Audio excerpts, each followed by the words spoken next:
નમસ્કાર મિત્રો, આજે તારીખ થઈ છે 8 જુલાઈ 2026 અને વાર થયો છે બુધવાર। ગુજરાતના તમામ નાગરિકો અને ખેડૂત ભાઈઓ માટે હવામાનને લઈને ફરી એકવાર ખૂબ જ મહત્વપૂર્ણ અપડેટ સામે આવી રહ્યું છે। જો તમે આજે ઘરેથી બહાર નીકળવાનું વિચારી રહ્યા છો અથવા ખેતી, મુસાફરી કે અન્ય કોઈ જરૂરી કામ માટે તૈયારી કરી રહ્યા છો તો આ સમગ્ર માહિતી અંત સુધી જરૂર સાંભળજો, કારણ કે આગામી થોડા કલાકોમાં રાજ્યના હવામાનમાં ફરી એકવાર નોંધપાત્ર ફેરફાર જોવા મળી શકે છે।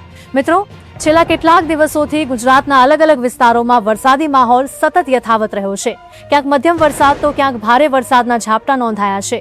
હવે હવામાનની નવી સ્થિતિ પર નજર કરીએ તો અરબી સમુદ્ર તરફથી સતત ભેજયુક્ત પવનો ગુજરાત તરફ આગળ વધી રહ્યા છે। બીજી તરફ પશ્ચિમ ભારત ઉપર ચોમાસાની ટ્રફ સક્રિય હોવાથી વરસાદી વાદળોને સતત અનુકૂળ વાતાવરણ મળી રહ્યું છે। આ બંને પરિબળોના કારણે આજે પણ રાજ્યના અનેક વિસ્તારોમાં વરસાદી પ્રવૃત્તિ ચાલુ રહેવાની સંભાવના વ્યક્ત કરવામાં આવી રહી છે। જો આપણે સેટેલાઇટ ઇમેજ અને હવામાનના વિવિધ મોડલ્સ પર નજર કરીએ તો અરબી સમુદ્ર ઉપર ભેજનું પ્રમાણ હજુ પણ સારું જોવા મળી રહ્યું છે।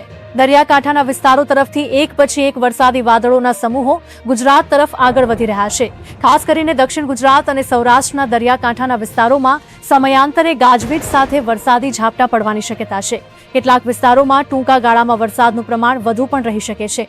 હાલના હવામાનના સંકેતો દર્શાવે છે કે બપોર પછીથી લઈને રાત્રિના સમયગાળા દરમિયાન વાતાવરણમાં અસ્થિરતા વધી શકે છે। દિવસ દરમિયાન ગરમી અને ભેજનું પ્રમાણ વધ્યા બાદ ઊંચાઈ સુધી વિકસતા વરસાદી વાદળો અચાનક સક્રિય બની શકે છે, જેના કારણે કેટલાક શહેરો અને ગ્રામ્ય વિસ્તારોમાં ટૂંકા સમય માટે સારો વરસાદ નોંધાઈ શકે છે।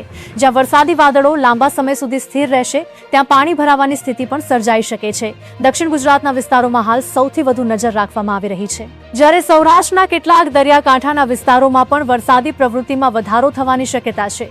મધ્ય ગુજરાતમાં પણ બપોર બાદ છૂટાછવાયા વરસાદી ઝાપટા પડવાની સંભાવના વ્યક્ત કરવામાં આવી રહી છે। ઉત્તર ગુજરાતમાં વરસાદનું પ્રમાણ તુલનાત્મક રીતે ઓછું રહી શકે છે, પરંતુ સ્થાનિક સ્તરે ગાજવીજ સાથે વરસાદ પડવાની શક્યતા નકારી શકાય તેવી નથી। ખેડૂત મિત્રો માટે પણ આ વરસાદ મહત્વનો સાબિત થઈ શકે છે। જ્યાં વાવણી પૂર્ણ થઈ ગઈ છે ત્યાં પાક માટે જરૂરી ભેજ મળી રહેશે, પરંતુ સતત વરસાદ પડતા વિસ્તારોમાં ખેતરોમાં પાણી ભરાઈ ન જાય તેનું ધ્યાન રાખવું જરૂરી બનશે। હવામાનમાં સતત બદલાવ આવતો હોવાથી ખેડૂતોને સ્થાનિક હવામાનની માહિતી પર નજર રાખવાની સલાહ આપવામાં આવે છે। દરિયાકાંઠાના વિસ્તારોમાં રહેતા લોકો અને માછીમાર ભાઈઓએ પણ સાવચેતી રાખવી જરૂરી છે। સમુદ્રમાં પવનની ગતિ સમયાંતરે વધી શકે છે અને તેના કારણે દરિયામાં મોજા પણ ઊંચા ઉછળી શકે છે, તેથી સત્તાવાર સૂચનાઓનું પાલન કરવું ખૂબ જ જરૂરી છે। હવે સૌથી મહત્વની વાત કરીએ આગામી 24 થી 48 કલાકની। હવામાનના હાલના સંકેતો મુજબ ગુજરાત ઉપર વરસાદી માહોલ સંપૂર્ણપણે સમાપ્ત થવાના કોઈ સ્પષ્ટ સંકેતો દેખાઈ રહ્યા નથી। અરબી સમુદ્રમાંથી સતત મળી રહેલો ભેજ અને ચોમાસાના સક્રિય પ્રવાહને કારણે આગામી દિવસોમાં પણ રાજ્યના અનેક વિસ્તારોમાં વરસાદની શક્યતા યથાવત રહી શકે છે। કયા વિસ્તારોમાં સૌથી વધુ વરસાદની સંભાવના છે, કયા જિલ્લાઓમાં સાવચેતી રાખવાની જરૂર છે અને આગામી દિવસોમાં હવામાનમાં કયા નવા ફેરફારો જોવા મળી શકે છે। હવે વાત કરીએ આગામી 24 થી 48 કલાકની સૌથી મહત્વપૂર્ણ આગાહીની। હવામાનની વર્તમાન સ્થિતિને ધ્યાનમાં રાખતા દક્ષિણ ગુજરાત, સૌરાષ્ટ્રના દરિયાકાંઠાના વિસ્તારો તેમજ મધ્ય ગુજરાતના કેટલાક ભાગોમાં સમયાંતરે મધ્યમથી ભારે વરસાદના ઝાપટા ચાલુ રહેવાની સંભાવના વ્યક્ત કરવામાં આવી રહી છે। ખાસ કરીને બપોર પછી અને સાંજના સમય દરમિયાન ગાજવીજ સાથે વરસાદની પ્રવૃત્તિ વધુ સક્રિય બની શકે છે। જ્યાં વરસાદી વાદળો લાંબા સમય સુધી એક જ વિસ્તારમાં સ્થિર રહેશે ત્યાં સ્થાનિક સ્તરે પાણી ભરાવાની સ્થિતિ પણ સર્જાઈ શકે છે। ઉત્તર ગુજરાતના કેટલાક વિસ્તારોમાં પણ છૂટાછવાયા વરસાદી ઝાપટા જોવા મળી શકે છે, જ્યારે દરિયાકાંઠાના વિસ્તારોમાં પવનની ગતિમાં વધારો થવાની શક્યતા છે।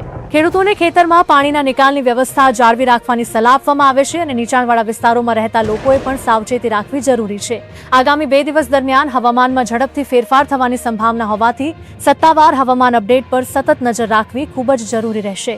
મિત્રો, આ હતી આજની એટલે કે 8 જુલાઈ 2026 બુધવારની ગુજરાતના હવામાન અંગેની મહત્વપૂર્ણ માહિતી। જો તમને આ માહિતી ઉપયોગી લાગી હોય તો વિડીયોને લાઇક કરો, તમારા મિત્રો અને પરિવાર સાથે જરૂર શેર કરો અને અમારા ચેનલને સબસ્ક્રાઇબ કરવાનું ભૂલશો નહીં। અમે દરરોજ હવામાન વિભાગના તાજા અપડેટ, વરસાદની આગાહી અને ગુજરાતના દરેક મહત્વપૂર્ણ સમાચાર સૌથી પહેલા તમારા સુધી પહોંચાડીએ છીએ।